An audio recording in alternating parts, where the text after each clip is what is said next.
Bonjour à tous. On va regarder un superbe beau logiciel qui a été créé par l'Agence spatiale européenne et la NASA pour pouvoir utiliser leurs images qu'ils prennent avec les sondes qu'ils ont envoyées dans l'espace, dans notre système solaire pour étudier le Soleil en permanence. Entre autres, on a la sonde SOHO et on a la sonde SDO. Et on va aller voir les sites pour comprendre un peu comment fonctionne le logiciel J-Helio Viewer. Alors, si vous tapez dans le furteur Google ou un autre, vous tapez SOHO, vous allez tomber sur leur site web qui est ici. SOHO, c'est l'abréviation de Solar and Heliospheric Observatory. C'est un observatoire qui est situé au point de Lagrange L1, qui pointe en direction du Soleil 24 heures sur 24, puis utilise différentes caméras avec différents filtres pour enregistrer l'information sur le Soleil, pour étudier l'activité solaire, les explosions, les protubérances, les facules, pour essayer de comprendre comment fonctionne notre étoile. Ici, vous pouvez survoler les différents onglets de SOHO. Ici, je suis sur l'onglet Home. Sur cette page-là, vous avez quand même des menus intéressants. On parle ici du logiciel J-Helio Viewer. Vous avez simplement qu'à cliquer ici sur le lien. Puis vous allez avoir l'information sur le logiciel qu'on va parler. Vous pouvez aller lire l'information sur le site de SOHO. Également ici, vous avez le Soleil Now. C'est le Soleil en temps réel, où on peut voir les taches solaires et différents aspects des protubérances. Si vous avez des télescopes solaires avec H-alpha, puis vous voulez savoir un peu qu'est-ce que l'air, le soleil, les taches solaires et tout ça, bien, vous pouvez aller cliquer sur le lien ici de son nom. On va y revenir, mais avant, je vais expliquer un peu la page d'accueil ici de SOHO. Et vous avez ici une image, c'est marqué Sunspot. Si vous cliquez dessus, on va vous expliquer un peu les taches solaires dans le Soleil présentement. Fait qu'on voit qu'on a un groupe de taches solaires qui est complètement situé à la droite de notre image. Et on a une autre série de taches 44-14 qui s'en vient du côté gauche. Fait que ça, c'est le Soleil présentement. À part de ça, on voit qu'il n'y a pas grand-chose du Soleil. Donc, on peut aller chercher des images d'archives pour travailler avec J-Helio Viewer si on n'a pas assez de détails dans les taches solaires. Ici, vous avez Space Weather. Si vous cliquez sur le lien ici, vous avez un peu une station météo solaire.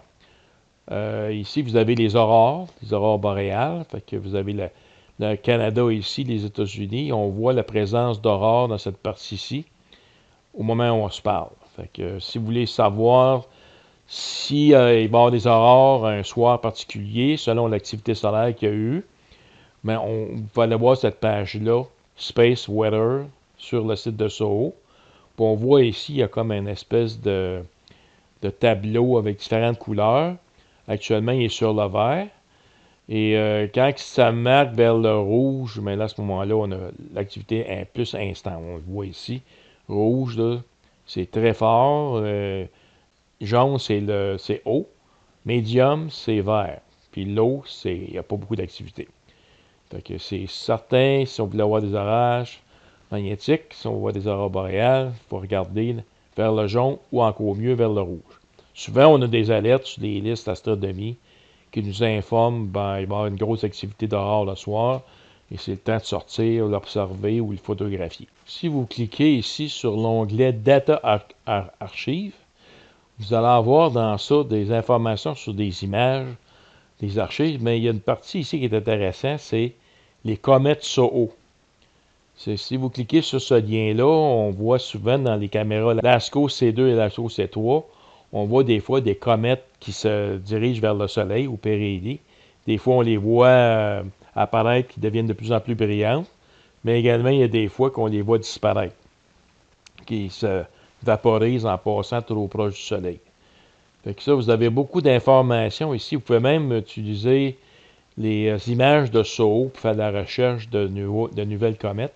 Il y a un programme qui s'appelle Comet Hunter, qui est très intéressant à suivre.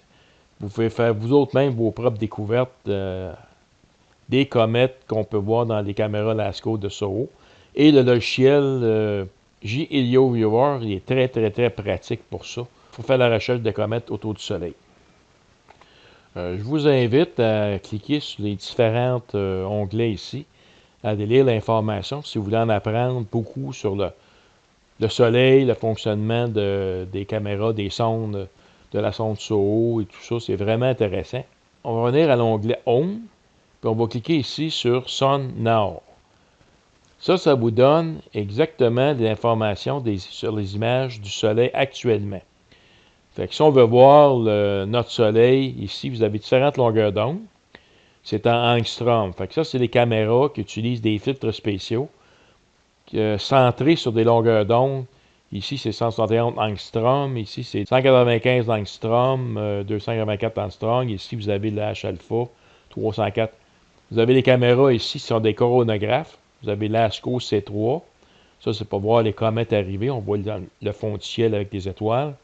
Puis ici, on a un autre coronographe qui est l'ASCO C2, où on voit les comètes arriver proches lorsqu'ils s'en viennent proches du périhélie. Ici, on voit la grosseur du Soleil qui est cachée par un masque ici. C'est pour cacher la lumière du Soleil. Fait que ça, ici, le gros rond bleu ou rouge, avec le cercle dans le centre. Fait que ça, le cercle représente la grosseur du Soleil. Et l'extérieur, ici, le cercle extérieur, c'est le coronographe qui cache le Soleil pour bloquer son intensité lumineuse. Ici, vous avez l'information sur le Soleil en lumière réelle qu'on peut voir dans nos télescopes. Si vous cliquez dessus, vous avez un aspect du Soleil présentement, tel qu'on le voit dans un télescope. Aujourd'hui, on est le 8 avril. Donc, il n'y a pas beaucoup de taches présentes sur la face visible du Soleil. On a des taches qui s'en vont du côté droit. Mais il y en a un autre groupe qui arrive du côté gauche. Donc, on va pouvoir suivre ça au cours des prochaines journées. Et il y a possibilité ici d'aller chercher les archives. Fait que si je clique ici sur Real Time Image, vous avez chacun des images des caméras. Vous avez en bas les archives. Fait que si je veux voir les archives du Soleil en lumière continue, je clique ici. Et là, j'ai toutes les images que je peux aller chercher. Parce que si je regarde, si je cherche des images où on voyait beaucoup plus d'activité solaire, comme ici, on voit qu'il y avait une tache au centre. Ça, souvent, quand il y a des gros groupes de taches au centre, c'est intéressant pour les aurores boréales, des activités comme qui se passent au niveau des protubérances, des tempêtes solaires et tout ça. Fait que si vous regardez ici, vous avez, si je double-clique sur l'image apparaît. Donc on voit l'image du Soleil et on voit la date et l'heure ici. Fait que toutes ces images-là, on va pouvoir les importer dans le logiciel J-Helio Viewer. On va pouvoir les analyser.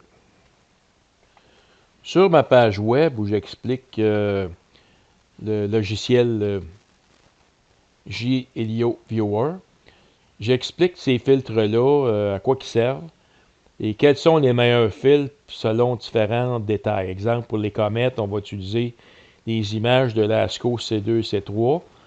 Et on peut utiliser aussi les images prises avec la caméra à 284 angstrom. En général, on utilise celle de SDO parce qu'on voit très très bien sur celle de SDO. Mais vous pourriez aller chercher aussi les images sur le site de SOHO.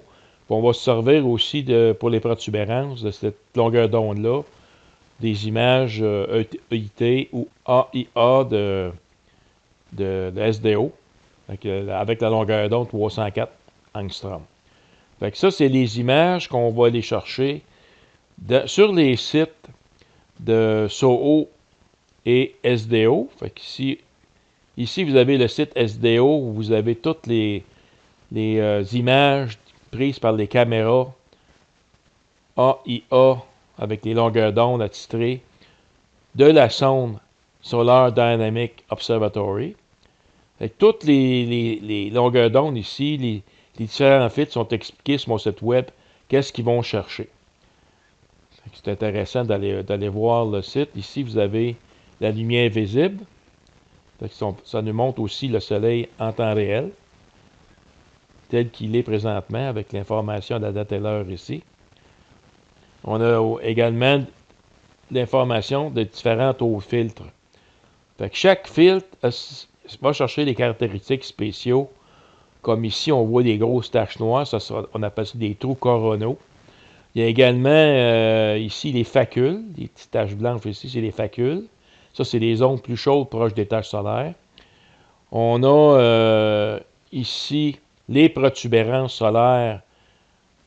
Sont très, très faciles à voir avec cette longueur d'onde-là, 171 angstrom. Et les protubérances, ici, on les voit super bien aussi avec la longueur d'onde 304 angstrom.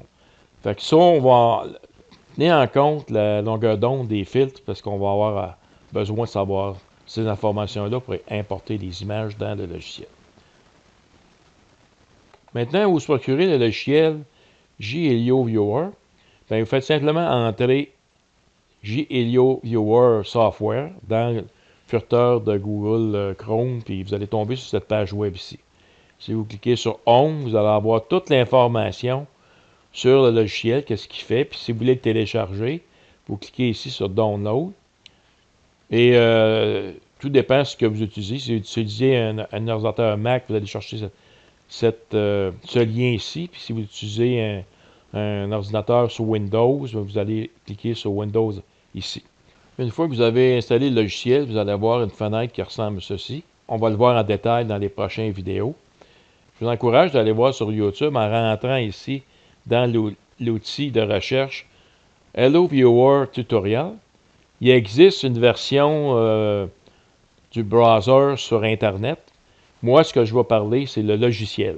Il y a un browser, vous pouvez aller chercher, puis vous allez voir apparaître dans Google Chrome, qui n'est pas le logiciel, mais c'est un browser qui fait la même chose. Il faut apprendre à l'utiliser. Moi, je vais parler plutôt du logiciel comme tel. Et moi, je me suis servi de cette vidéo ici pour apprendre les grandes lignes de comment utiliser le logiciel. J'ai été voir une couple d'autres vidéos ici. Puis c'est intéressant des fois parce que, vous voyez un exemple ici, il y a eu un coronal mass ejection le 7 juin 2011. C'est des gens qui ont fait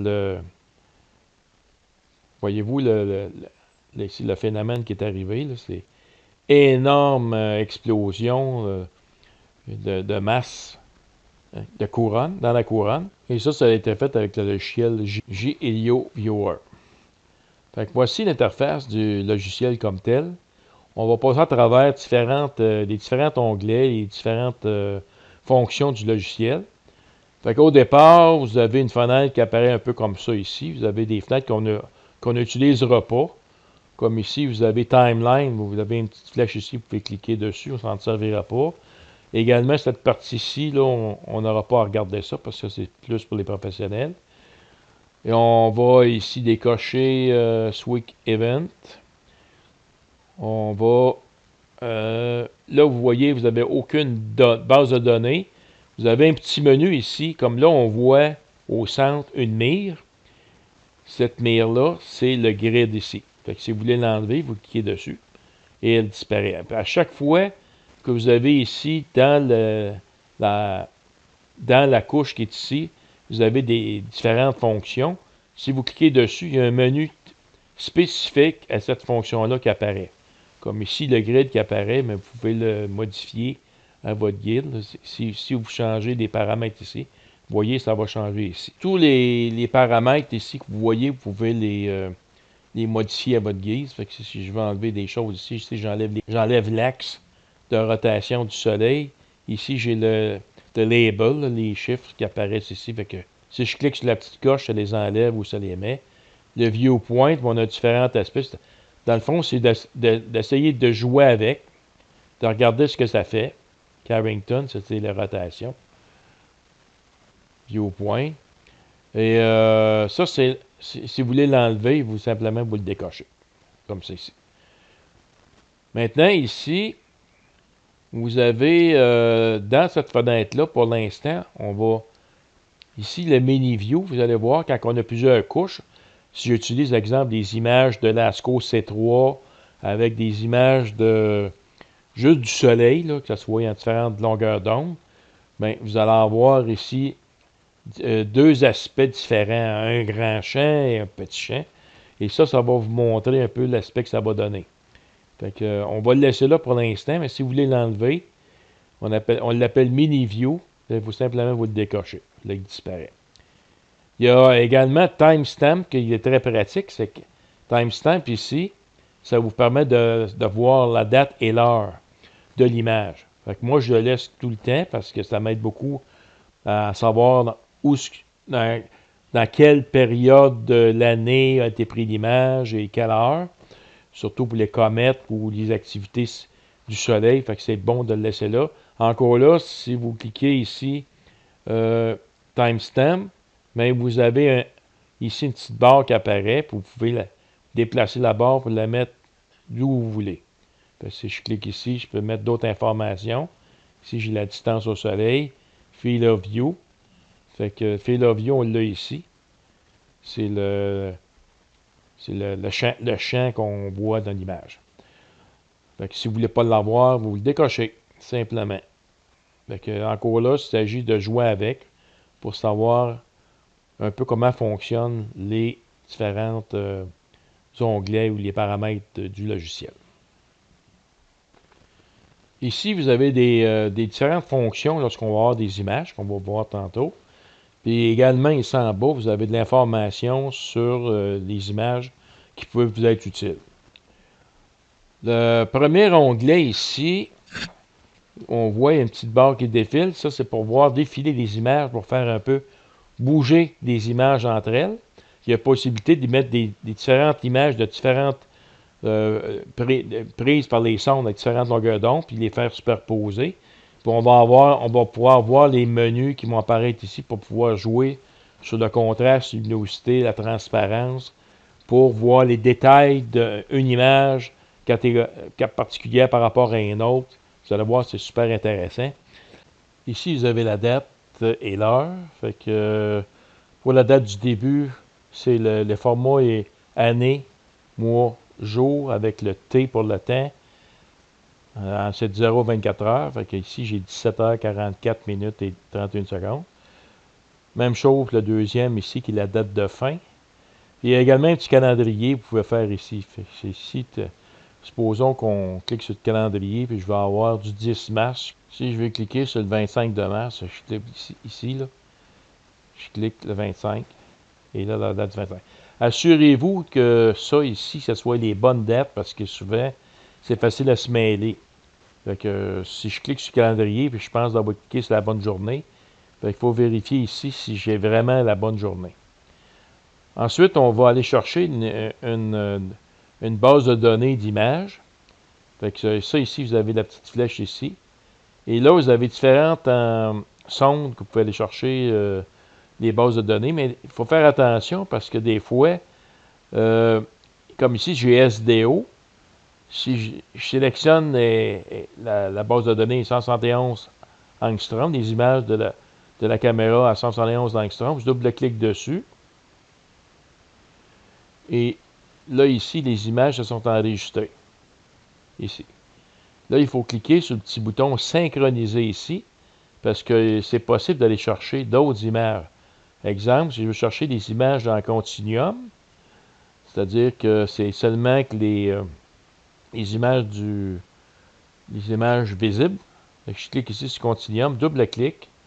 Là, il va aller chercher les images du Continuum. Là, on voit qu'elles sont comme superposées. Puis encore là, vous pouvez déplacer l'ordre ici des photos. Fait que si je veux avoir le continuum en haut, je déplace, puis je le mets en haut. Si je veux les décocher pour pas qu'ils soient visibles, simplement, je décoche les petites cases. Fait que là, ici, j'ai seulement que les images visibles qui sont dans le continuum ici. Fait que ici, à chaque fois que je sélectionne une couche ici, ben, j'ai un menu associé. Fait que ça, ici, on a différentes différents outils qu'on peut utiliser. On va commencer par l'outil Level ici. Donc, il y a possibilité de déplacer le curseur de gauche à droite d'un côté comme de l'autre pour essayer d'avoir le meilleur contraste possible. C'est également possible de déplacer les deux ensemble. Bon, supposons que là, je peux voir les facules ici et les taches solaires. Maintenant, je peux essayer mon animation. L'animation, ici, j'ai un curseur. Soit je le fais manuellement en déplaçant le curseur ici, ou soit que je vais ici image par image, en avant ou en arrière, ou je clique le bouton ici comme une vidéo normale, je le laisse défiler. Là, évidemment, ici, c'est pas mal vite. Pour ralentir, j'ai ici Options. J'ai une petite flèche ici. Si je clique sur Options, il apparaît un petit menu qui est ici. Ici, j'ai Play, j'ai le nom d'image ici par seconde. Là. FPS, c'est frames par seconde. Si c'est trop vite, je fais rien que baisser ici. Je peux le faire en temps réel. Fait que, ici, je vais baisser le... Bon, là, ici, c'est pas mal mieux. C'est moins vite. Si je veux l'avoir plus vite, j'augmente ici la cadence. Ça, c'est le frame par seconde. Il y a également d'autres possibilités. On peut faire ça en solar minute. Vous pouvez changer des paramètres ici. Au lieu de l'arrêter, on clique sur l'icône ici. Ici, il y a possibilité de faire des loops où on peut arrêter. Quand il est rendu au bout ici, il va arrêter. Ou on peut le faire swinguer, comme on dit. Fait que quand il va être rendu au bout, il va revenir dans l'autre sens. Moi, personnellement, je préfère le loop ici. Fait que rendu au bout, il va revenir. Il va recommencer l'animation. Puis je me sers souvent du curseur ici à la vitesse que je veux pour pouvoir voir mes animations. Maintenant, vous avez des icônes ici qu'on peut utiliser. Ça, c'est vraiment intéressant. Fait que si je déplace ici, je vois qu'il y en a un groupe de tâches qui est intéressant ici. Fait que il y a possibilité de zoomer. On peut zoomer soit avec le roulet de la souris, ou on peut utiliser les boutons ici. Zoom in, zoom out. Ici, c'est zoom to fit. Fait que si j'ai grossi, puis je veux voir toute l'image au complet, mais à ce moment-là, je clique ici Zoom to Fit. Fait qu'on va revenir à l'image qu'on peut voir au complet. L'actual size, si je clique sur ça, là, il vous montre toute l'image ici.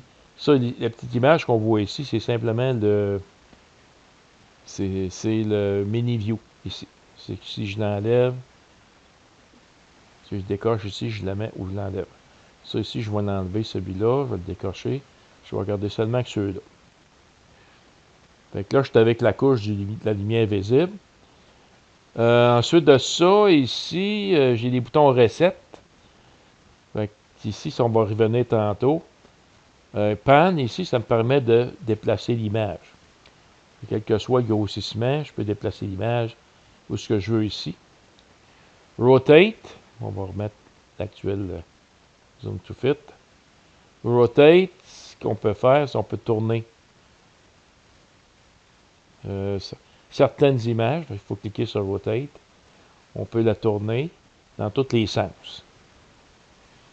Pan, on a vu tantôt, on déplace comme ça ici. Les axes, ben, on peut ici tourner dans ce sens-là.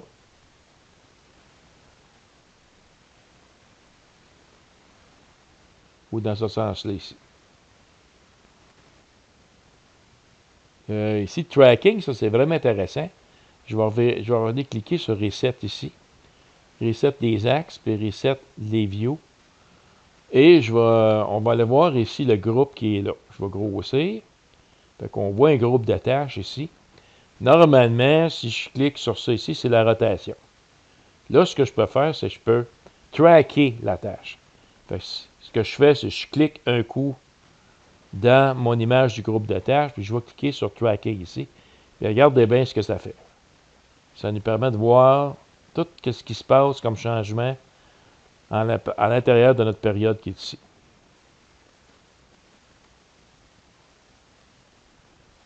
C'est vraiment intéressant, ça. Ça nous permet de voir les changements. l'évolution de la tâche. On peut y aller tranquillement ici. On voit un peu les facules ici parce que la tâche. Puis si on regarde ça à grande échelle, ça donne à peu près ça ici. On va chercher un autre groupe. Je vais faire ce groupe ici. Je sélectionne ça ici. Je clique sur Track. Puis là, je fais aller l'animation. Si c'est trop vite, mais je peux baisser ici.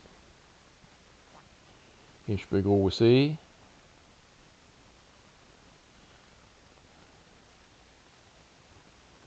Donc, on voit l'évolution dans les tâches. Ça, c'est intéressant quand c'est pas trop sur une longue période.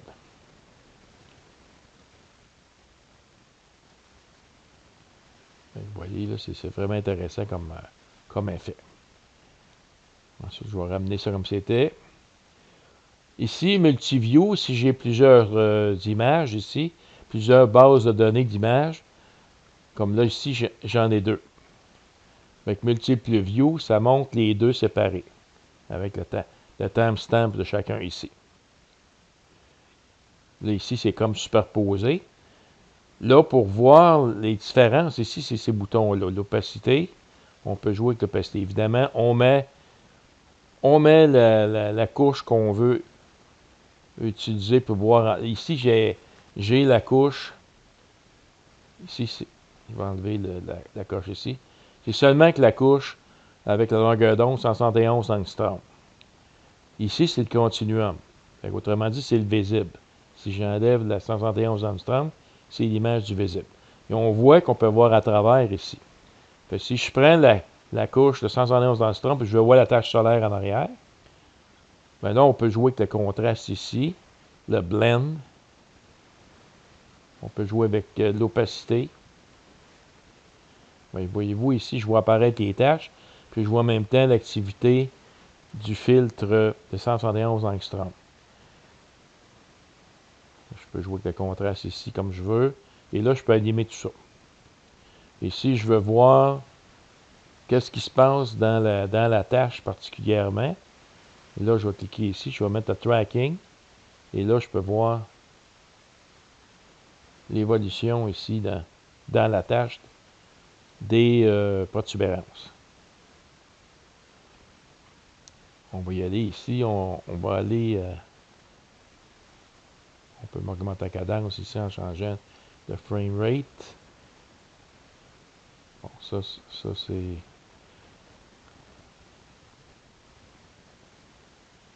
Fait qu'on voit exactement ici, on peut l'arrêter aussi, puis voir les lignes de force du champ magnétique à différents endroits.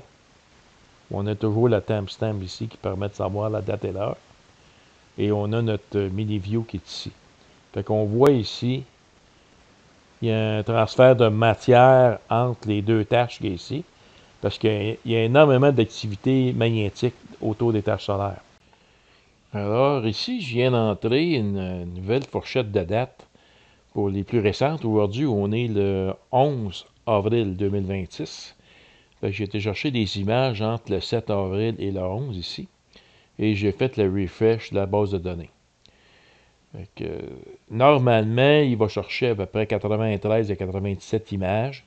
Et on peut activer ici le curseur pour voir vite fait à l'écran l'activité. On voit ici l'apparition d'un petit groupe de tâches qui n'était pas là les jours précédents. Puis on voit ici un groupe de tâches avec des facules qui semblent on le voit ici qu'il y a de l'activité dans le groupe de tâches qui bouge. C'est deux caractéristiques intéressantes du Soleil qu'on pourrait étudier. Juste pour montrer d'autres caractéristiques du logiciel, ici vous avez le bouton Refresh. Si je clique sur ce bouton-là, c'est marqué Automatique Refresh. Lui, il va interroger le serveur pour aller chercher les dernières images qui auraient été mises sur le site de SDO ou SOHO. SDO se rafraîchit beaucoup plus rapidement que celui que SOHO. Si vous avez des données récentes, on parle des derniers jours, vous pouvez laisser le bouton ici pressé et là, ici, il va faire la mise à jour. Le problème, si vous avez beaucoup de bases de données, c'est qu'il va faire la mise à jour sur toutes les bases de données. Fait que même si vous avez désactivé, lui, il va les remettre à jour de temps en temps, les couches que vous avez mis ici de différentes longueurs d'onde. Fait que il faut faire attention de ne pas trop en mettre, sinon, à chaque fois qu'il va y avoir de nouvelles images, à peu près toutes les 15 minutes, il va faire une mise à jour de tout ça ici. Si vous utilisez des données anciennes, à ce moment-là, il faut désactiver le bouton Refresh ici. Fait qu'on le désactive. Et là, lui, il ne fera pas la mise à jour automatique. Un autre outil qui est intéressant ici, c'est les annotations. Il y a possibilité de faire des rectangles, des cercles, des croix, un petit field of view. On va voir à quoi ça sert. Des lignes ou des loops. Puis, si on en a plusieurs, on peut tout effacer en simplement cliquant le bouton Clear Annotation, toutes les annotations qui suivent. Fait que pour donner un exemple, on va commencer par le rectangle ici. Pour dessiner un rectangle sur une caractéristique particulière du soleil, il faut presser le bouton Shift. Fait que si je pèse le bouton Shift, puis je veux mettre en évidence cette zone-là ici, je fais simplement un rectangle autour de ma zone en cliquant le bouton Shift. Et après ça, ben, ce qui est intéressant, c'est que le rectangle va suivre. Fait qu'on voit ici, en bougeant le curseur de l'animation, ça suit. Et puis ça peut également suivre pour les autres. Si j'active la couche du continuum ici, là, il y a 171 angstrom. Vous voyez ici, le rectangle ici est toujours visible. Puis il va tourner avec l'ensemble du soleil. On peut en faire plusieurs, toujours en cliquant le bouton Shift. Là, c'est toujours le rectangle rouge qui domine. Si vous voulez changer ici la couleur du rectangle dominant, celui qu'on va utiliser, vous cliquez le bouton Shift. Vous voyez ici, j'ai le bouton Shift renfoncé et je clique sur le N qui change le rectangle que je vais utiliser. Si je veux l'effacer, je pèse le bouton Shift avec le bouton Backspace qui est juste au-dessus du bouton Enter. Fait que là, je les efface à mesure. Et je peux tout effacer ici en cliquant sur Clear Annotation. Fait qu'il y a possibilité de faire des cercles. Toujours en ne pas oubliant de cliquer le bouton Shift. Les cercles, on peut les partir à partir du centre. Je mets mon curseur au centre de la tâche ici. Bouton Shift enfoncé et j'étire. Même chose, la petite tâche ici, j'étire. Fait que celui qui est dominant, c'est le taux, le sac rouge. Ici, j'ai un groupe. On peut faire des croix. Toujours en mettant le doigt pressé sur le bouton Shift. On peut faire Field of View, je vais revenir tantôt. Des lignes. On peut faire aussi des loops. Et on peut faire des loops ici, comme ça. Et là, je vais les effacer, puis on va revenir au Field of View. Field of View, ce qui est intéressant. Cliquez sur ça, on les a effacés. Je vais cliquer sur Field of View, puis je vais faire, toujours en pressant le bouton Shift, un petit carré autour de ma tâche. Et ici, je vais sélectionner Annotation, Fit Field of View Annotation. Si je clique sur ça, ça nous amène ici à notre tâche à plein écran. Fait qu'on voit un peu ici, un peu si on joue avec le contraste, notre rectangle qui est le Field of View. Et on peut jouer avec les contrastes. Et c'est pas l'effacer, mais encore là, je peux effacer ici. Et là, je peux travailler sur ma tâche. Si je clique le bouton Tracking, je clique dessus. Et là, je vais voir l'évolution de ma tâche. Et là, on va pouvoir travailler avec différentes couches ici pour voir des caractéristiques de cette partie du soleil qui peut être intéressante. Entre autres, si je clique le bouton ici de AIA 171 angstrom, Puis là, je peux jouer un peu en mettant la couche en surbrillance ici sur le contraste, montrer la tâche en dessous et en bougeant ici le curseur, on voit ici qu'il se passe beaucoup d'activités au niveau du soleil à cet endroit-là. Je vais jouer un peu avec le curseur ici pour montrer les caractéristiques qui m'intéressent. Fait qu'on voit qu'il y a une interaction ici. Il y a un échange de matière entre les deux tâches ici. Et on peut rajouter d'autres couches ici. Je peux mettre le magnétogramme. On va enlever la couche ici pour voir avant. Le magnétogramme, c'est le champ magnétique.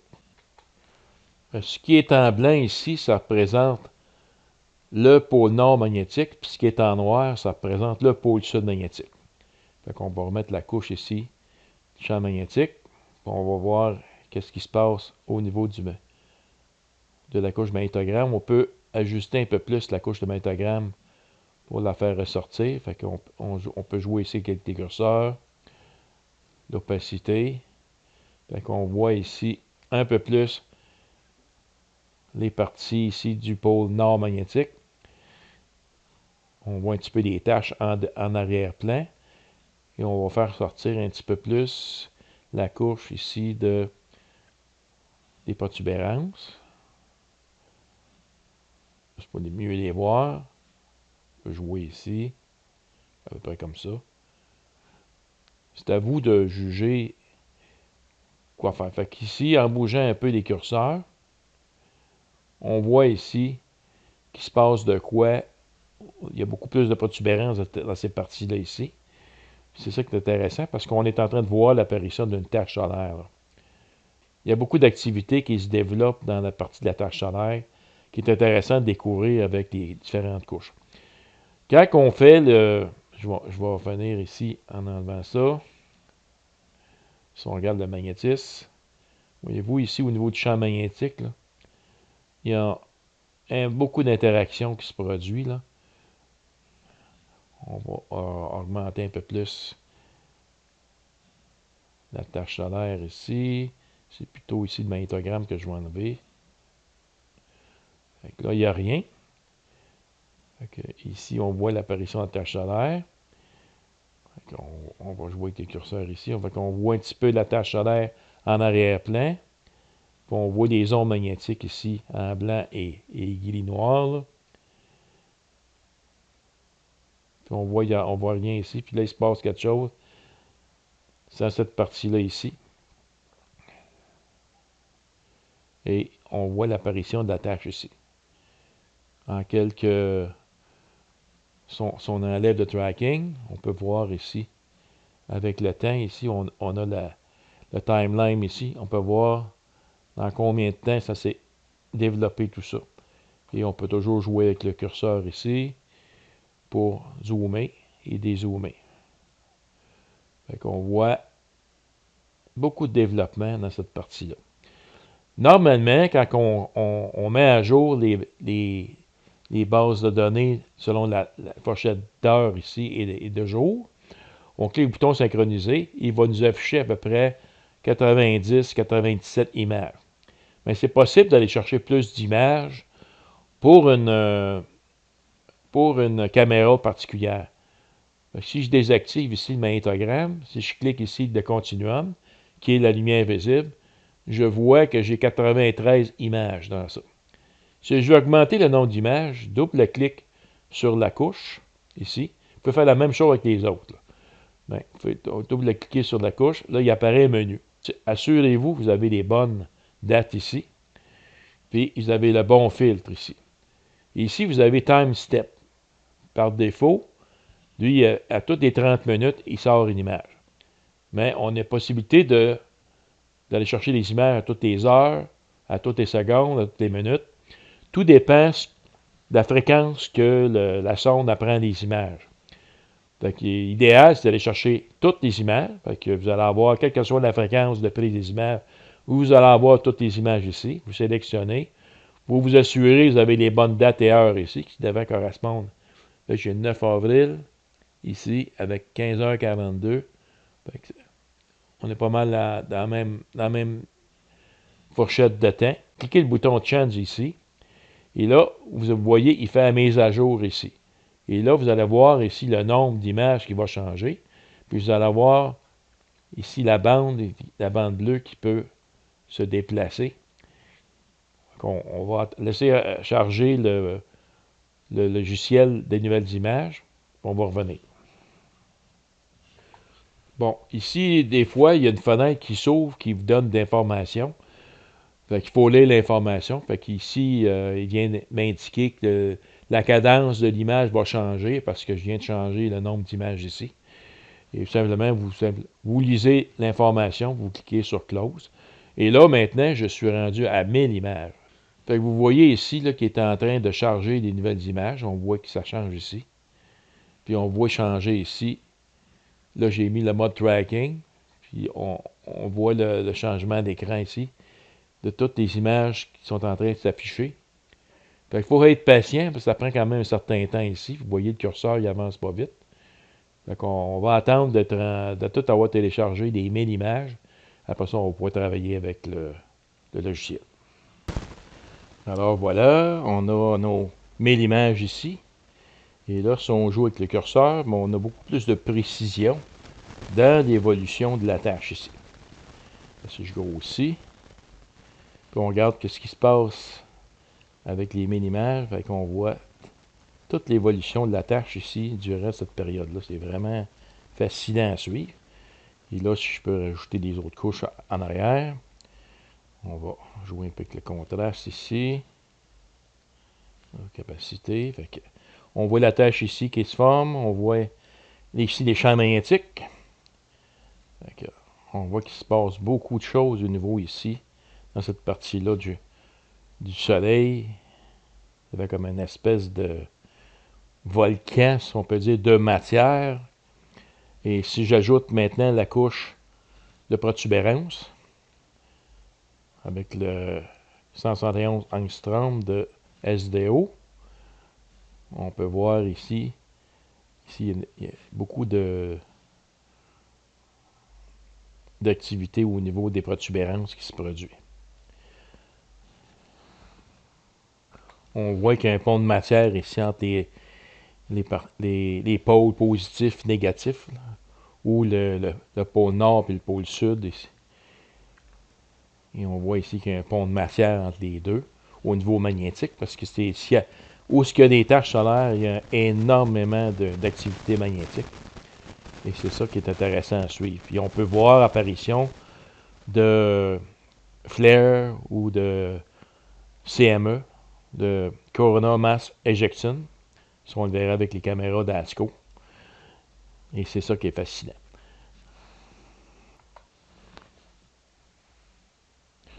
Ici, j'ai pesé sur le petit bouton ici, synchroniser. Le temps, intervalle de temps avec toutes les couches. Fait qu'on, et tout dépendant du nombre d'images de chacune des couches, il va synchroniser pour avoir une cadence commune à toutes. Fait qu'il revient à 97 images.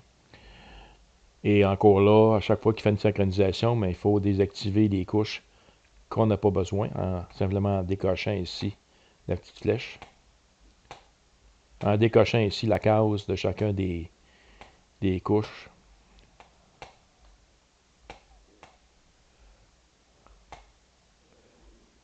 Et vous assurez qu'on n'a pas de couche qui est ouverte.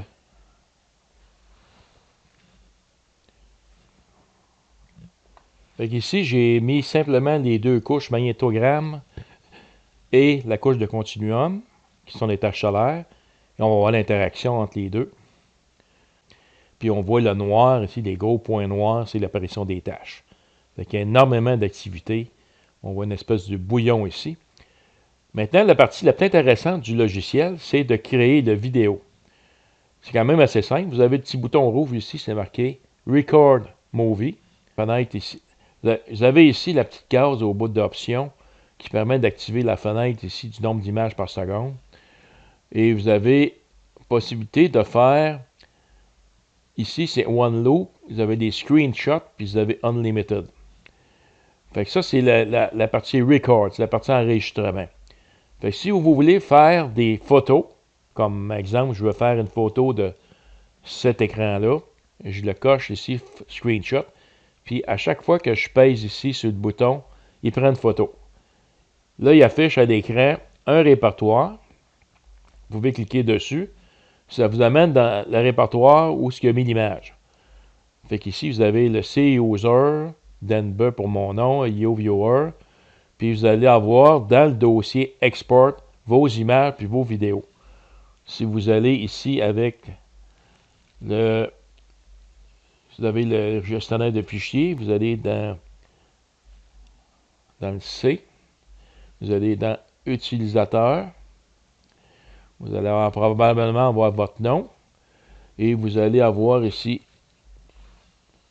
YoViewer, SW, vous mettez sur ça, vous allez avoir Export, et là vous allez avoir votre image ici. Vous la prenez, vous la coupez, et vous la mettez dans le répertoire que vous voulez, mais après ça. Et vous la collez dans le répertoire que vous désirez. Puis pour aller voir votre image, vous cliquez dessus et vous avez votre image ici qui apparaît à l'écran. Ça, c'est pour des photos. Si vous voulez faire une vidéo, c'est aussi facile. La différence, c'est que vous allez cliquer ici, Record, cliquez ici, One Loop, fait qu'il va faire la loupe complètement, puis il va tout enregistrer. Fait que vous cliquez ici le bouton rouge, voyez-vous, il va faire la loupe. Après ça, rendu au bout, il va afficher. Là, vous pouvez arrêter votre vidéo. Il a fait la vidéo. On va l'arrêter. On va aller avec l'explorateur dans le dossier qui a montré le chemin. Dans Export, on prend notre vidéo. Je clique dessus, je coupe et je vais le recopier dans mon autre dossier. Coller. Et là, vous pouvez voir votre vidéo en cliquant sur le double fichier ici. Moi, j'ai associé ça avec VLC Viewer. Fait que VLC, c'est un logiciel pour voir des vidéos qui est gratuit. Vous pouvez aller chercher sur Internet. Voilà mon vidéo qui est apparue. Je clique ici. Je mets ça plein écran. Double-clic dessus. Et là, ici, vous avez exactement la vidéo que vous avez faite avec YoViewer que vous pouvez partager sur Internet. Vous pouvez le renommer. Fait qu'ici, je peux le renommer mon vidéo en cliquant dessus et vous lui donnez un nom. Activité solaire. Vous pouvez mettre la période. C'est juste pour dire que vous faites un... Et là, votre fichier est encore ici. Et ici, ce que j'ai fait un field of view des deux zones actives du soleil sur le limbe du côté gauche, qu'on a vu tantôt dans l'animation. J'ai activé les deux couches ici, le continuum qui est les taches solaires avec le magnétogramme. Fait qu'on voit ici en semi-transparence les deux. Fait que si j'active la vidéo, ça montre ceci. Fait qu'on voit durant la période qu'on a mis ici le changement qui se passe dans les deux tâches. Mais également ici, ce qui est intéressant, c'est que vous avez ici, sous les couches de données d'imagerie, on a différence. Par défaut, il est sur None. None, c'est ce que vous voyez ici. Ce que ça fait des différences, c'est que vous avez les différences entre chacune des images. Fait que vous avez deux types de filtres qui va appliquer. Fait que si vous cliquez sur Running, vous voyez un autre aspect des tâches. Voyez-vous ici, l'espèce de bouillonnement, là. C'est vraiment fascinant à voir, là. On voit qu'il y a comme une apparition de... Après un certain temps, là, il y a une espèce d'éruption à la surface qui fait un bouillonnement. Et là, on voit l'apparition des taches solaires autour. Ici, c'est pareil. Il y a beaucoup d'activité au niveau magnétique. Fait qu'on voit ça bouger. Mais si vous allez au bout avec le bouton base, bien là, vous allez avoir aussi un autre aspect. Vous pouvez changer le rythme ici de la cadence en temps réel. Voyez-vous ici, là, notre activité autour des taches solaires, c'est vraiment fascinant à voir. Là, on voit ça que ça bouillonne pas mal dans cette partie-là, là, où est-ce qu'on voit apparaître les taches. Fait qu'au niveau magnétique, il se passe de quoi là, dans cette partie-là. Il y a un bouton ici qui est aussi intéressant. Ça ici, vous avez le bouton qui permet de voir à l'inverse. Fait que je vais arrêter la vidéo. Je vais revenir à None ici. Puis si vous cliquez sur ce bouton-là ici, ça vous met en négatif. Ce qui est noir ici devient blanc, ce qui est blanc devient noir.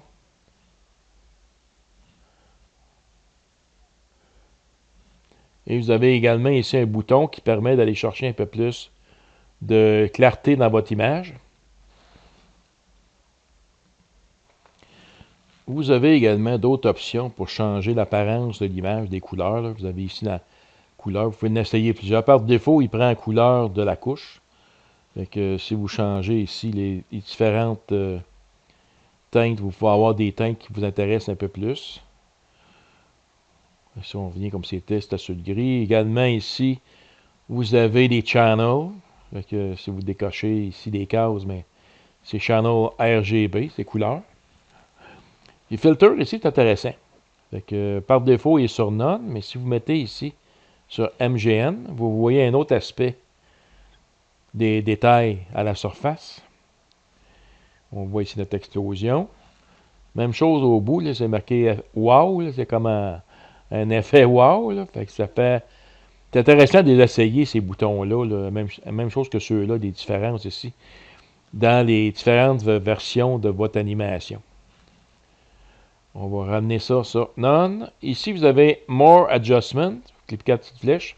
Ça, c'est intéressant parce que vous avez une espèce de slit ici. C'est comme un. Vous allez voir, c'est comme on voit. On va juste arrêter l'image. C'est plus facile à voir. C'est comme la différence entre une couche à l'autre. Si je prends la couche ici, magnétogramme, puis je passe ça ici, le slit, bien, je vois la tâche en dessous. Autrement dit, la couche, le continuum, qui est la première, c'est comme si je masquais une partie de la couche magnétogramme. Fait que ça vous permet de voir ici en dessous qu'est-ce que ça a l'air lorsque vous faites vos animations. Vous l'avez des deux côtés. Fait que ça, c'est du côté de la droite vers la gauche. Ici, c'est l'inverse, c'est de la gauche vers la droite. Fait que vous voyez ici, dans cette partie-là, si je tasse le curseur de slit, et si vous mettez les deux, on peut déplacer aussi comme ça, là, voir différents aspects. Ici, vous avez un masque. Vous pouvez faire une espèce de masque. C'est un peu comme un éclipse. Si je mets le rond ici puis je vais cliquer la couche continuum, mettons. Je prends le masque. Ben, il va faire comme une espèce d'éclipse. Mettons qu'on va prendre une autre couche. Là, je vais aller chercher la couche ici. Je vais enlever ceux-là. Mettons la couche 171. On va appliquer le petit masque. Vous voyez qu'est-ce que ça fait. Ça fait comme un éclipse total. Là, je vois seulement ici le poteau si je fais de l'animation. On voit bouger les différentes parties autour du limbe solaire avec ce masque-là. C'est intéressant pour aller chercher des caractéristiques autour du soleil qui pourraient nous nuire si on regarde le soleil comme ça. Ici, vous avez des rotations. Dans le fond, qu'est-ce qu'il faut, c'est essayer les boutons. Puis vous avez l'aide du manuel aussi, le manuel en ligne. Là. Ici, dans Help, vous avez Open User Manual. Puis vous allez voir toute l'information sur comment ça fonctionne le logiciel. Puis vous avez également sur YouTube ou Internet d'autres tutoriels que vous pouvez aller voir là, pour apprendre à utiliser ces fonctions-là. Assurez-vous, quand vous avez fini d'utiliser les outils Slit ou Masque, de les remettre comme c'était. Parce que sinon, vous risquez d'avoir des parties d'image qui vont vous manquer. Il ne faut pas oublier ça. Vous pouvez également sauvegarder tout votre écran ici avec vos couches, vos données, en utilisant ici le bouton File. Il va vous afficher un fichier qui a le format .jhv pour G Helio Viewer. Fait que quand vous voulez le réutiliser, vous faites simplement aller chercher le fichier. Là, je vais aller chercher des fichiers où on va parler des comètes avec les outils avec les images de l'ASCO. Fait que, pas ça faire, moi, ils sont déjà enregistrés. Fait que je vais ici dans Faire, Load. Là, j'ai un dossier ici que j'appelle Comet Lovejoy. Je vais aller chercher ici le fichier que j'ai enregistré comme C2011 W1 Lovejoy passage complet. Fait que si je double-clique sur ça, lui, ce qu'il va faire, c'est qu'il va me chercher toutes les données qui correspondent au passage de la comète Lovejoy W1 autour du 15-16 décembre 2011. Ici, j'ai rentré les données de passage de la comète C2011 W1 Lovejoy qui a passé très proche du Soleil. Son noyau a passé à 120 000 km de la surface du Soleil. Il a même été enregistré par la caméra ici AIA 171 de SDO. On va le voir tantôt. Et on voit, une fois passé le passage au périhélie du Soleil, on a vu elle était très brillante avec une queue. On voyait même deux queues. On voit ici la queue de poussière et la queue ionique qui est ici. Et ça a été observé par la suite, par les observateurs. Et les gens de l'hémisphère sud ont pu observer le restant de la queue de la comète parce que le noyau avait été quand même affecté beaucoup. Il avait été brisé, mais on voyait quand même la queue de la comète qui apparaissait dans l'hémisphère sud. Fait qu'on est quand même capable, avec les images de l'ASCO C2 et C3, de voir le passage de la comète et son comportement lorsqu'elle est passée proche du périhélie. Maintenant, on va aller voir plus proche ici, dans le centre. Fait que moi, ce que j'ai dans ces images-là, ici, j'ai l'ASCO C3 en bleu, l'ASCO C2 en rouge, puis les images de SDO avec la caméra AIA 171 Armstrong. Fait que ici, je vais emmener la tête de la comète proche ici pour essayer de déterminer la quelle heure qu'elle a passé proche de la surface du Soleil. Fait qu'on voit ici, elle entre dans la caméra LASCO C2 à cette période ici. Si je continue ici avec le curseur tranquillement, bon, on voit ici, aussitôt qu'elle touche cette partie-là ici, il avait tassé un peu l'observatoire SDO pour essayer de capter le passage du noyau ici. Fait que si on regarde de plus proche, on va le voir. Fait que, on va mettre un peu ici l'ASCO C2. On va essayer de trouver l'instant que la comète a passé. Regarde, on la voit ici. On la voit ici. Mais là, ça se fait très vite parce qu'on n'a pas beaucoup d'images. Fait que si on regarde ici l'instant qu'elle a passé, on est le 15 à 0h12. Fait qu'on va aller chercher les images de SDO, beaucoup plus d'images de la sonde SDO, pour essayer de couvrir le passage ici, dans cette période-là, pour voir le comportement de la comète proche du Soleil à 120 000 km. Fait qu'ici, on a le 16 à 0h. En fait, c'est 00h12. Fait qu'on va aller on va chercher une fourchette d'images pour essayer de couvrir cette période-là. Je vais ici cliquer sur double-clic ici sur la couche de l'image. Et ici, dans la fourchette, je vais rentrer les données suivantes. Fait qu'on voit ici dans la timeline, je suis le 16 décembre à 0h12. La comète, elle touche quasiment la partie gauche du Soleil. Fait que ici, je vais quand même rentrer pour aller chercher le restant un petit peu plus. Fait que dans la partie ici, je vais mettre le 16 avec, mettons que je vais mettre 0h, 00, un petit peu plus que ça. 0h, 00, mettons 01 ici. Ici, je vais mettre le 15 à 23 heures. Je vais rentrer 23 heures ici.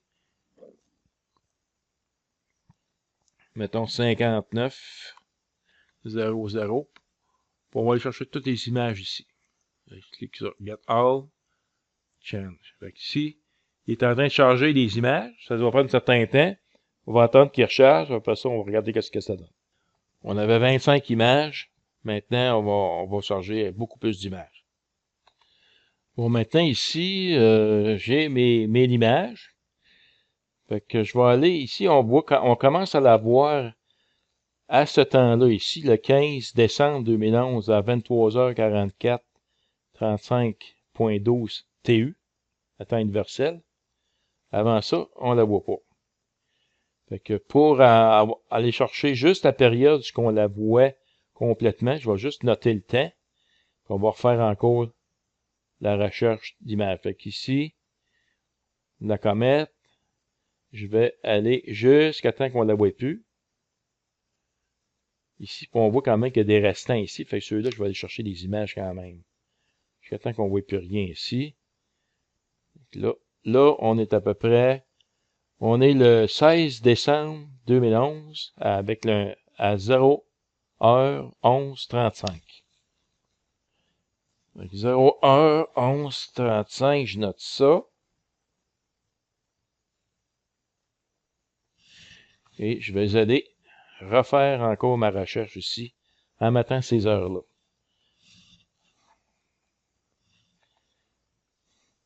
Fait qu'ici, j'ai rentré comme heure du début le 15 décembre 2011 à 23h42:47. Et comme fin, j'ai rentré le 16 décembre 2011, 0h11:35.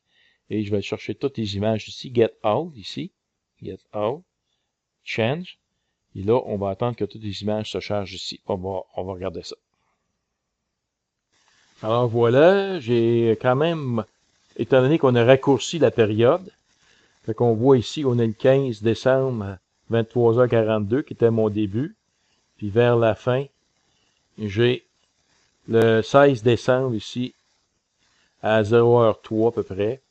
Et on voit ici les dernières images de la comète qui passe proche du Soleil. Fait qu'on le voit ici, là, dans cette partie-là. Et là, vous pouvez vous amuser un petit peu. On peut jouer avec les contrastes. Fait que si je l'amène ici, il y a différentes manières de jouer avec les contrastes. On peut commencer ici. On peut jouer avec celle-là ici.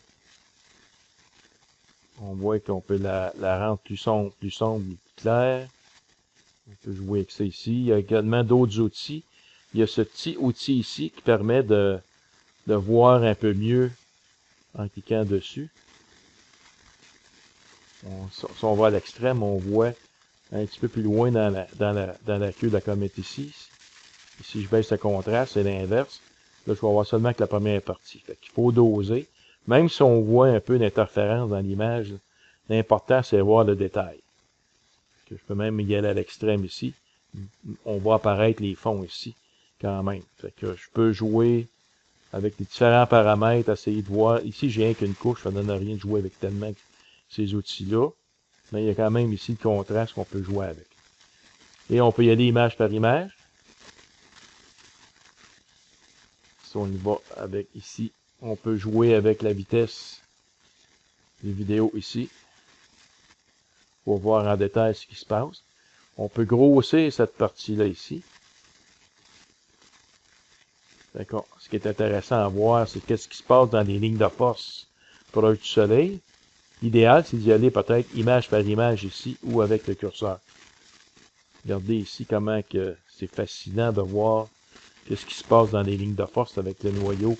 Le noyau a passé à 120 000 km de surface à cette époque-là. Il a quand même été affecté. Fait qu'on voit ici les barres qui se produisent dans la queue de la comète en passant proche des lignes de force du champ magnétique. C'est capté par la sonde 171 angstrom de SDO. J'ai essayé les autres aussi, mais c'est celui qui est le meilleur, celui-là ici. Fait qu'on voit ici là, la déformation de la queue de la comète en passant proche de la surface du Soleil. En passant proche de la surface du Soleil. Fait que cette partie-là ici, on peut en faire un film. Fait que tout dépend c'est quoi que vous voulez faire. Fait que vous ajustez votre vitesse, tout ça, en conséquence. Puis lorsqu'on est prêt à faire le film, on clique sur le petit bouton ici. Lui, il va faire la boucle. Quand il va avoir fini de faire le film, il va l'afficher où il est dans le dossier. Vous allez le chercher, vous allez le renommer, puis vous allez pouvoir le lire. Fait que là, il marque là, que c'est prêt. Fait que moi, ce que je fais, je vais arrêter ici. Je vais aller dans mon fichier où il est. Il est ici, je le prends. Ton doigt de la souris, je fais un coupé, puis je l'amène dans le répertoire ce que je veux l'avoir. Coller. Il est ici. Fait que je peux lui donner un nom. Et si je veux voir qu'est-ce qu'il a l'air, mais je double-clique dessus.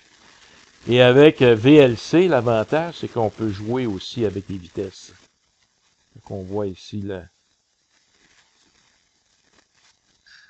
Si je vais avec VLC, dans la lecture ici, j'ai vitesse. Je peux l'accélérer un peu ou rapidement, ou je peux le ralentir. Fait que si je le mets à plein écran, vous voyez comment que ça donne. Et ça, vous pouvez mettre ça sur YouTube, l'envoyer à vos amis, garder en souvenir, comme dans vos archives. Et on voit ici le timestamp quand ça s'est passé. Puis il y a également l'autre côté du soleil qu'elle est réapparue. Fait qu'on va aller chercher des images de l'autre partie lorsqu'il a passé proche de la surface. Et après ça, il a ressorti l'autre côté du soleil. On va aller chercher cette partie-là. Maintenant, on va aller chercher le passage de la comète proche du soleil lorsqu'elle ressurgit de l'autre côté, du côté droit du soleil. Fait que si je regarde ici mon animation, je regarde ici dans la SCO C2, la comète, elle est ici. C'est important de regarder la timeline aussi, la date et l'heure. Fait qu'on va l'amener ici. Fait que, normalement, je devrais commencer à avoir quelque chose dans ce coin-ci. Et on voit quelque chose ici, là. Fait que si je joue avec le curseur, faut mettre la synchronisation ici, là. Fait que je vois. La synchronisation, elle n'est peut-être pas finie. Fait que c'est pour ça que je vois un petit peu de flou. Fait que on voit qu'il y a quelque chose qui se passe ici. Bon, ce que je vais faire, on regarde la date et l'heure. Fait qu'on est le 16 décembre. Là, il est 1 heure ici. Fait que je vais aller un petit peu avant. Puis après ça, on pourrait rajuster. Alors, ce que je vais faire en premier temps, c'est que je vais mettre comme date du début de ma fourchette le 16 décembre 2011 à 0h58 minutes. Puis la deuxième, je vais mettre le 16 décembre à 010016, qui est à peu près un petit peu plus long que ce qui est marqué ici. Fait que là, je vais double-cliquer sur ma couche ici, puis je vais montrer ces valeurs-là ici. Fait qu'ici, j'ai mis les heures du début. Fait que le 16, 0 heure, 58 minutes, 00 secondes. Et la date de la fin, c'est 0 heure, c'est le 16 décembre toujours. 01, 00, 06. 0, le temps, c'est 01, 2.00, 2.16. Et je vais chercher toutes les images ici, Get All. Et je clique sur Change ici, j'attends que ça télécharge toutes les. Ça, on voit ici, on voit comme une partie qui est affectée dans. Avec la comète, on le voit là, qu'elle fait comme se déplacer ici. Là. Sauf que j'ai pas assez de période ici. Fait qu'il faudrait que je mette plus bas. Faudrait que je mette 0 heure, peut-être 48 ici. C'est ça que je vais faire. Ici, j'ai rajusté mon heure de début là, de ma fourchette. Là. Fait que j'ai mis 0 heure 42. Là, on voit apparaître la comète qui est ici. Là. Et là, si je commence au début, là, on voit, en déplaçant le curseur, elle commence à apparaître ici, à 0h41. Et là, on la voit se déplacer dans la couronne solaire. Là, on a de la misère à la voir un peu. Fait que c'est là qu'on joue avec les contrastes. On amène à peu près ici. On va essayer de jouer avec les contrastes, essayer de sortir le maximum qu'on peut. Parce que c'est quand même très faible. Et on peut jouer avec le bouton ici, là. Celui-là, ici. On va voir ce que ça donne. Là, on le voit se déplacer un peu plus ici. Si je déplace ça ici comme ça. C'est comme ça qu'on va chercher en détail les caractéristiques du Soleil ou des comètes. On peut aller mettre le minimum de temps entre les deux timelines, puis aller chercher le maximum d'images en double-cliquant ici sur chacun des fichiers. Là. Fait qu'il faut aller chercher Get All ici, mais il faut mettre la bonne fourchette ici, puis il faut cliquer sur Change ici. Après ça, ben, on peut aller chercher, aller analyser nos données. Fait que c'est vraiment intéressant à voir. On peut grossir. Et là, on voit ici la comète qui se déforme. On peut jouer encore avec le contraste.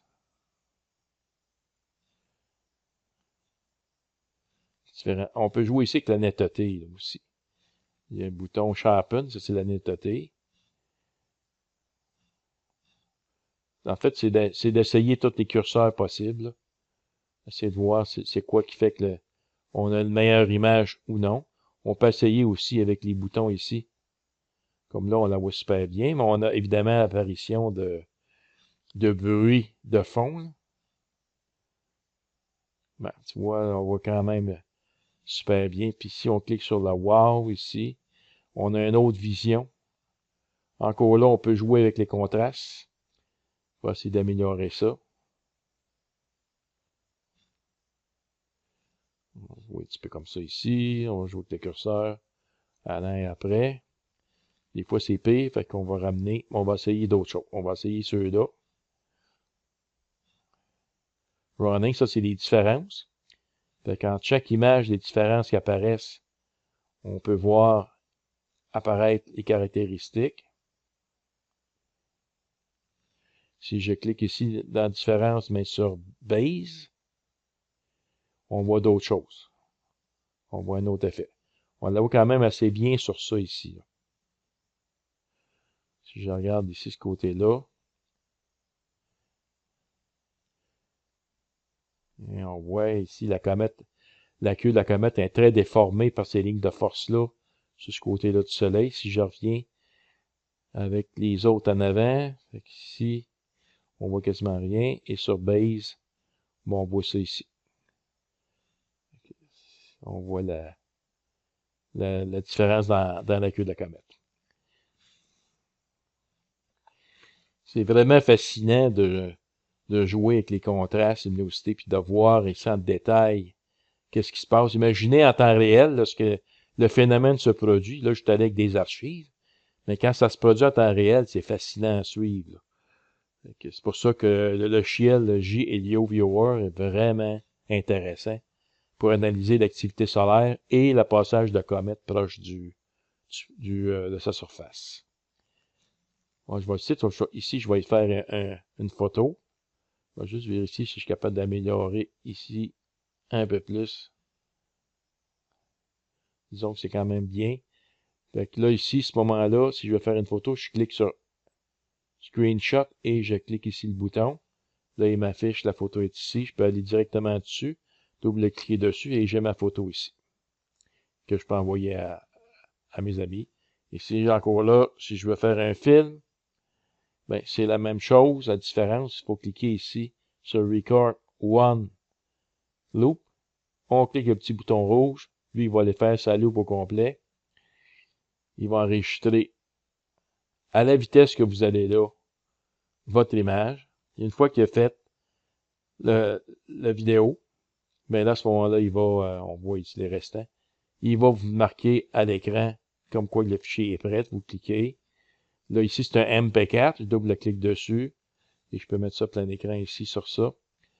Et vous cliquez la petite flèche ici. Et là, vous allez voir votre vidéo que vous venez de faire avec J-Helio Viewer que vous gardez dans vos archives ou vous envoyez par Internet.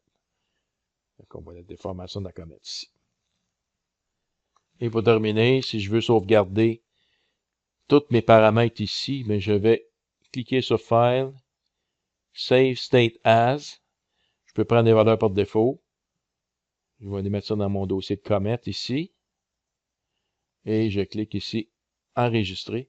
Et quand je vais vouloir aller le chercher, mais je fais l'inverse. Je vais dans File, Load States, je vais dans mon dossier de Comet, puis là, je vais récupérer le fichier que j'ai fait, qui est probablement ici. Il marque ici la date.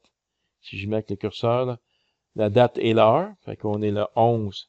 Il est à peu près 15h03 ici. Là, il est marqué 15h03 sur ça. Fait que ça, c'est le dernier fichier que j'ai fait. Fait que c'est celui-là que j'irai récupérer. Pour récupérer tout ça, il ne faut pas oublier de vérifier nos dates, faire la mise à jour des bases de données pour qu'elle cherche les images. Et après ça, on peut continuer à travailler sur notre séquence. Vous avez le manuel d'instruction ici dans l'aide. Vous avez cliqué sur Help, Open User Manual. Et là, ici, vous avez toute l'information. Vous avez même une vidéo, vous pouvez aller voir ici sur YouTube. Mais vous en avez aussi sur YouTube plusieurs tutoriels. Fait que, allez voir ça. Et vous avez un menu ici sur le côté. Là, fait que vous pouvez aller voir le menu, puis expérimenter par vous-même. Et c'est comme ça que vous allez découvrir le logiciel en question qu'on parle présentement. Avant de terminer, je vous invite à aller visiter ma page web où contient plein d'informations sur le logiciel JHelio Viewer.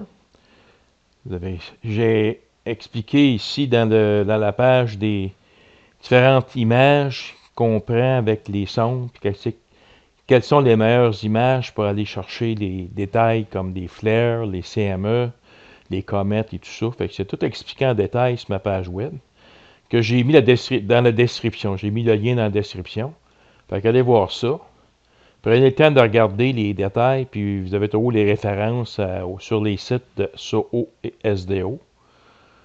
Fait que, vous avez comme exemple ici, j'ai mis des petites photos que j'ai prises sur le site web des deux sondes.